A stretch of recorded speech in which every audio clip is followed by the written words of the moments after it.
प्राचीन काल में मनोहर नगर में पीठत नाम का एक अनाथ ब्राह्मण रहता था। वो माँ दुर्गा का भक्त था। उसे संपूर्ण सद्गुणों से युक्त सुमति नाम की एक अत्यंत सुंदर कन्या उत्पन्न हुई। वो कन्या अपने पिता के घर में अपनी सहेलियों के साथ क्रीड़ा करती हुई इस प्रकार बढ़ने लगी जैसे शुक्ल पक्ष की चंद्रमा की कला बढ़ती है।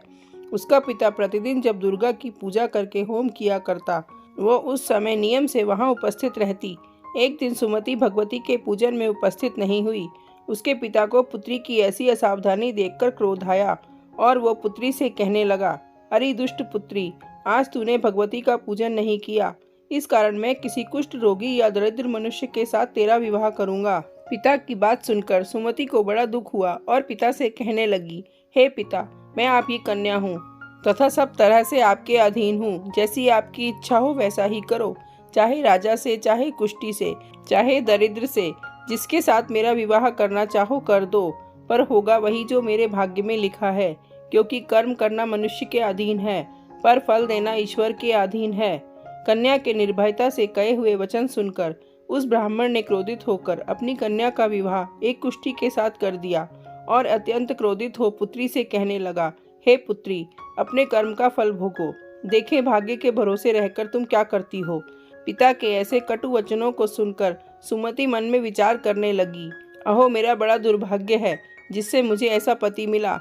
इस तरह अपने दुख का विचार करती हुई वो कन्या अपने पति के साथ वन में चली गई और डरावने कुशायुक्त उस निर्जन वन में उन्होंने वो रात बड़े कष्ट से व्यतीत की। उस गरीब बालिका की ऐसी दशा देखकर देवी भगवती ने पूर्व पुण्य के प्रभाव से प्रकट हो सुमति से कहा, हे दीन ब्राह्मणी, मैं तुझसे प्रसन्न हूँ, तुम जो चाहो सो वरदान मांग सकती हो। भगवती दुर्गा का ये वचन सुन ब्राह्मणी ने कहा, आप कौन हैं वो सब मुझसे कहो।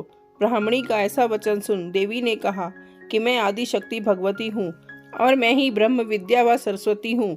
प्रसन्न होने पर मैं प्राणियों का दुख दूर कर उनको सुख प्रदान करती हूँ। हे ब्राह्मणी, मैं तुझ पर तेरे पूर्व जन्म के पुण्य के प्रभाव से प्रसन्न हूँ।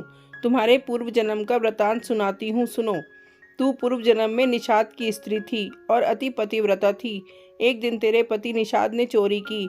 चोरी करने के कारण तुम दोनों को सिपाहियों ने पकड़ लिया और जेल खाने में कैद कर दिया। उन लोगों ने तुझको और तेरे पति को भोजन ही नहीं दिया। इस प्रकार नवरात्र के दिनों में तुमने ना तो कुछ खाया और ना ही जल पिया। इस प्रकार 9 दिन तक तुम्हारा नवरात्र का व्रत हो गया।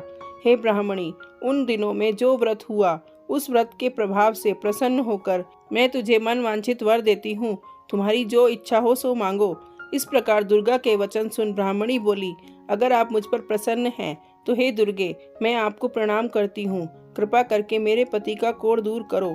देवी ने कहा, उन दिनों तक तुमने जो व्रत किया था उस व्रत का एक दिन का पुण्य पति का कोढ़ दूर करने के लिए अर्पित करो। उस पुण्य के प्रभाव से तेरा पति ठीक हो जाएगा।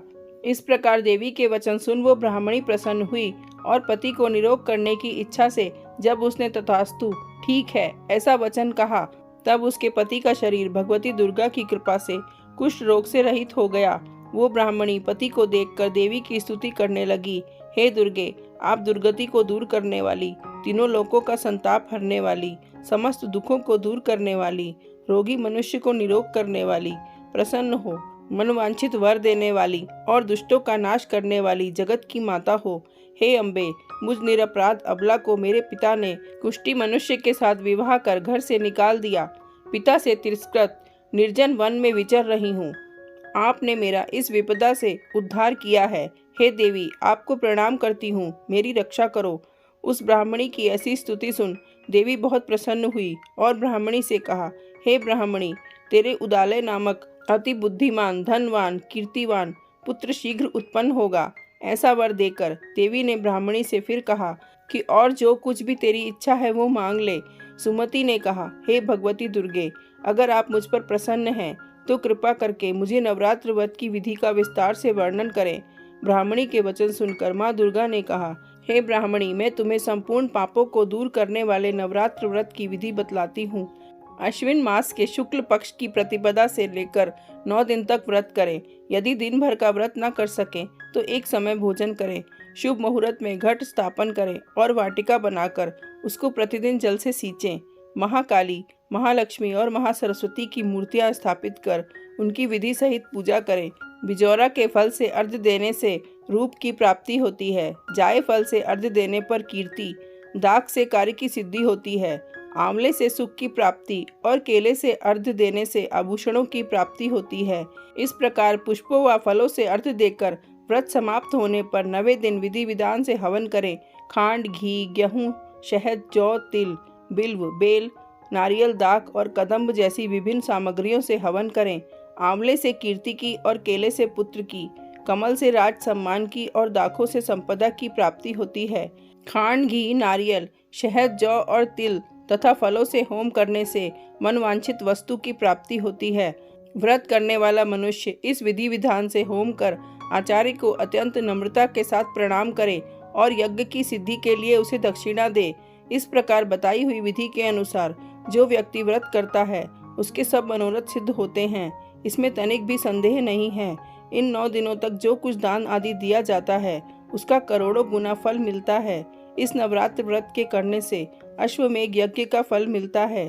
हे ब्राह्मणी, इस संपूर्ण कामनाओं को पूर्ण करने वाले उत्तम व्रत को तीर्थ, मंदिर अथवा घर में विधि के अनुसार करें। इस प्रकार ब्राह्मणी को नवरात्रि व्रत की विधि व फल बताकर देवी अंतर्ध्यान हो गई।